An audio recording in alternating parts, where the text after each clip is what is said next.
Let's see this question बच्चों। यहाँ पे हमें बोला गया एक डाइस है, उसमें 4 रेड हैं और 2 वाइट हैं। डाइस बी है, उसमें 2 रेड हैं और 4 वाइट हैं।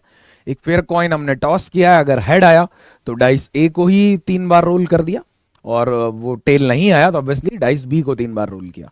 पहले 2 थ्रो रेड आए हैं, क्या प्रोबेबिलिटी अगला भी रेड आएगा, और फिर कुछ अलग एक एक्सप्रेशन पूछी गई है। तो बच्चे ये आपका बेस थ्योरम का क्वेश्चन है। इसमें सबसे पहले बच्चों अपने को निकालना होगा दोनों डाइसेस को आने की प्रोबेबिलिटी क्या है। वैसे तो आप बोलोगे सर हाफ हाफ है, हेड आया तो ए से बी से, लेकिन एक इन्फॉर्मेशन दी है जिससे उनकी आने की प्रोबेबिलिटी चेंज हो जाएगी, है ना। अगर वो बोल रहा है दोनों बार रेड आया तो ऑब्वियस सी बात है वो डाइस जिस पे रेड ज्यादा है उसकी प्रोबेबिलिटी बढ़नी चाहिए ना, एक इंस्टेंस के बाद। जैसे ही अपने को पता चला तो प्रोबेबिलिटी चेंज होती है, तो ये उसी पे है। मैं सबसे पहले निकालता हूं डाइस ए के होने की प्रोबेबिलिटी कि अब जो अपनी डाइस है वो ए है ना। और जब अपना इवेंट क्या आया है यार बच्चों, इवेंट को मैं ई लिख देता हूं। इवेंट ई है, अपन ने थ्रो किया और 2 बार रेड का आना। तो बच्चे सबसे पहले इसको लिख देते हैं यार बेस थ्योरम से ही, 1/2 तो इस डाइस के खुद के आने की प्रोबेबिलिटी है। और डाइस ए में रेड आने की प्रोबेबिलिटी कितनी है आप देखो, 4 है और 2 वाइट है ना, तो 4/6 का होल स्क्वायर। इसी लॉजिक से या तो दूसरी डाइस भी हो सकती है उसके खुद के आने की, तो हाफ है, लेकिन उस पर रेड आने की कितनी हो जाएगी यार बच्चों।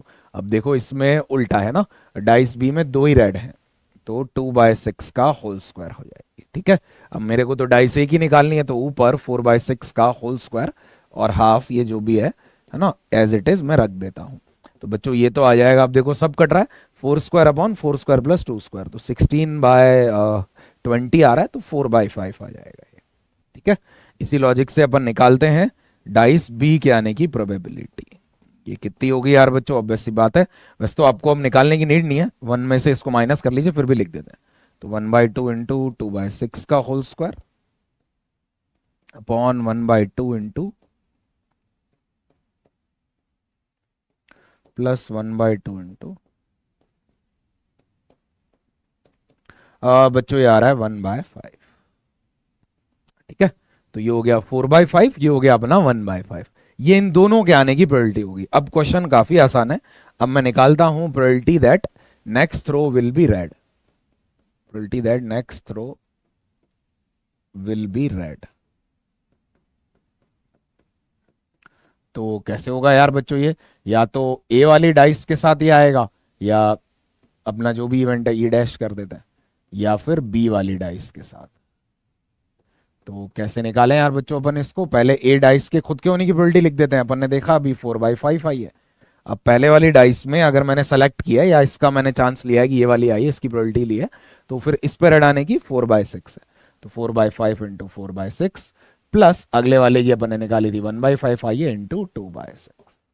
तो बच्चों देखिए कितना आ रहा है आपका, 18/30 आ रहा है, या फिर 3/5।